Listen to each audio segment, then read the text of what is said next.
have Jinhao. Jinhao is a poet and lover, curious about the quiet and the unheard. Believing poems can carry the non-weight of hearts. Alum of Barbican Young Poets and South Bank Centre New Poets Collective, currently making their first pamphlet.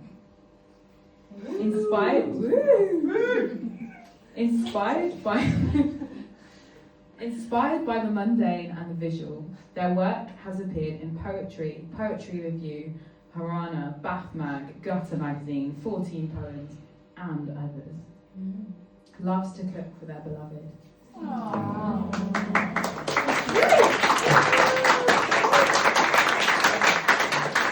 they will be providing a response from Queer Failure in the form of a poem, and also another poetic response from Speculative Erotic Chaos. And then they'll be reading their own research. Yes. Rewild one, mother. So, the first poem is kind of from Soul's research, the dream or failure stuff. I took the quote they shared of Orlando by Virginia Woolf. So I'm just going to read the poem. I do the title first and then do the quote. My lover is a dream with wings. Time, unfortunately, though he makes animals and vegetables bloom and fade with amazing punctuality, has no such simple effect upon the mind of man. Virginia Woolf, Orlando. He lifts my hair from my right ear, and my hair is lifted and curled around him like a bird tornadoing. The moon is captivated by the nightstand, a telephone. I murmur in my slow murmur, and he murmurs back. The wind hides under our bed, a chest, a sock, a sheet of polyester carpet. He forgets me tonight. Tonight forgets me like a December greenhouse. I root my feet deep in the unforgettable bloom.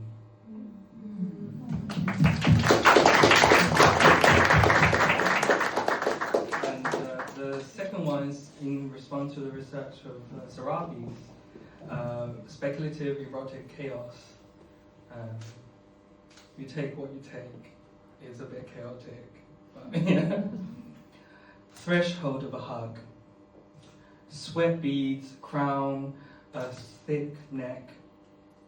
The sharp forest is a stubble stroking past the curve of the back. Summer can't resist the smell of the sweat and clings to a torso like a plastic bag. I don't wish it to burn. I don't wish it to disappear like a shriveled cigarette. It boils under the sun, the darkness pearl. The scream is an ocean. I'd forgotten the face of a man. Father, thank you.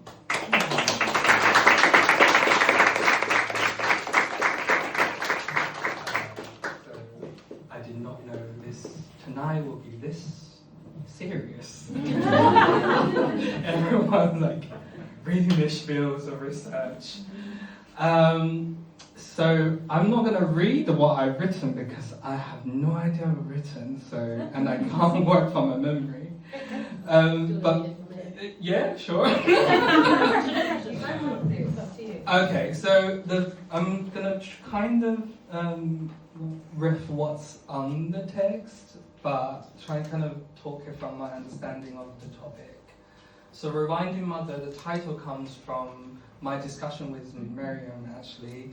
We had a really lovely chat, and she kindly kind of teamed me and so allowed me to have a closed caption so we know what's going on.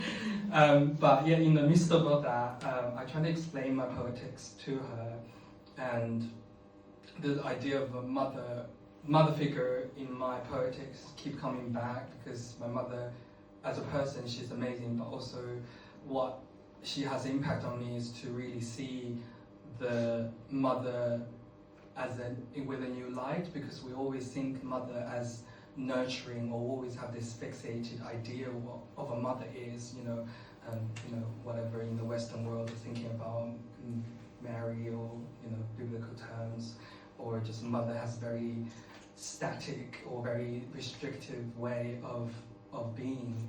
And the Poetics comes from my question of like, if mother is no longer serving a purpose of a mother, then what makes a mother?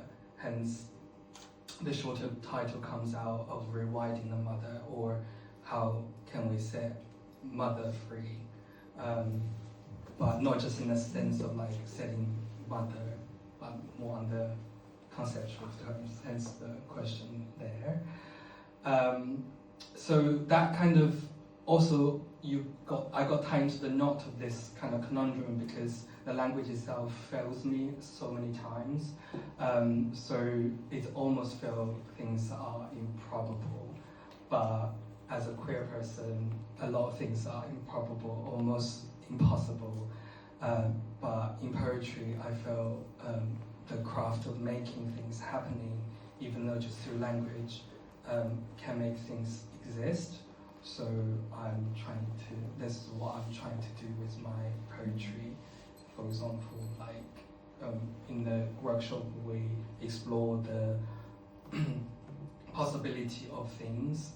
How do we reimagining pen, and how do we, because pen as a thing has a very hard property, but then if you add a modifier in front of it, any modifier that you can imagine, even just like a car pen, or water pen, or people pen, it suddenly changes the meaning and it can be modified. It doesn't matter if somebody tell you what a pen should be or by definition, but you can always redefine the things yourself.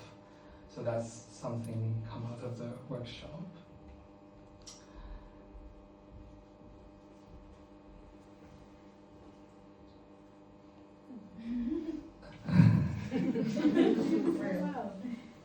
What matters to me is acting something. Okay, that's something I already said. Okay, and accessibility is very important to me. I think deeply, but also I think language should have that level of accessibility. So in terms of subject matter, I always talk about things that we can see, but change it.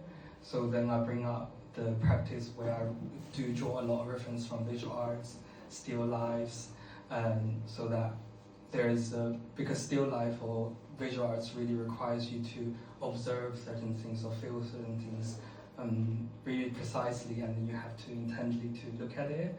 Like you can't just look at an apple, for example.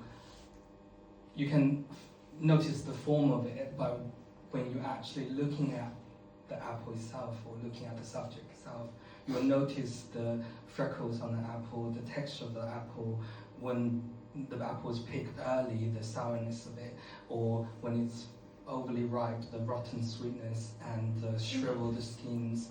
You have to experience it.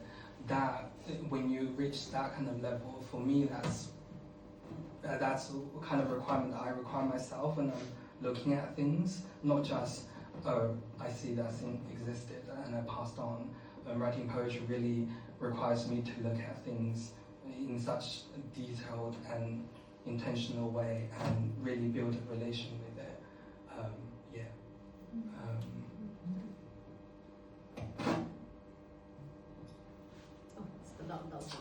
Okay, that's the last one. So we can move to the last one because so after all that, the practice, I also I'm very obsessed with the visual arts, and one of the very influential artists for me is Rachel Riley, a British artist. On the surface, all her work is maybe like early work is very much just lines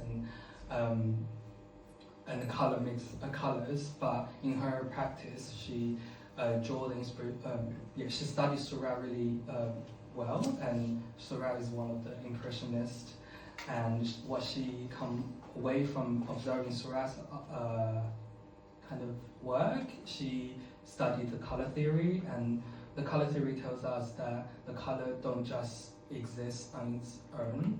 The color also interfere with each other, and when 2 or 3 multiple colors together, the property of the color started to change. It's all relative, and that brings me to feel like words can also be relative. Nothing is static. Once you pairing another words with next to each other, they suddenly changes. For example, I just saw the word sky, and then if you pair sky with mother, it suddenly changes both of them. So sky mother, what does that mean? I don't even know, but it feels something. there's a vibe there, So from her, I really gathered the language can be like each word or each syllable or each sentence can be used as a streak of color or color palette. So the subject or the color mother for me is mother is one of the color for me in my poetry. There are other things, obviously. I'm not just having a mother issue. I always have a daddy issues. And I have a sibling with older brother. I also have issues there. So there's a lot of issues. But they all come into my poetry as color, and I kind of try to mix them in with the language. So that's kind of my research. Thank you.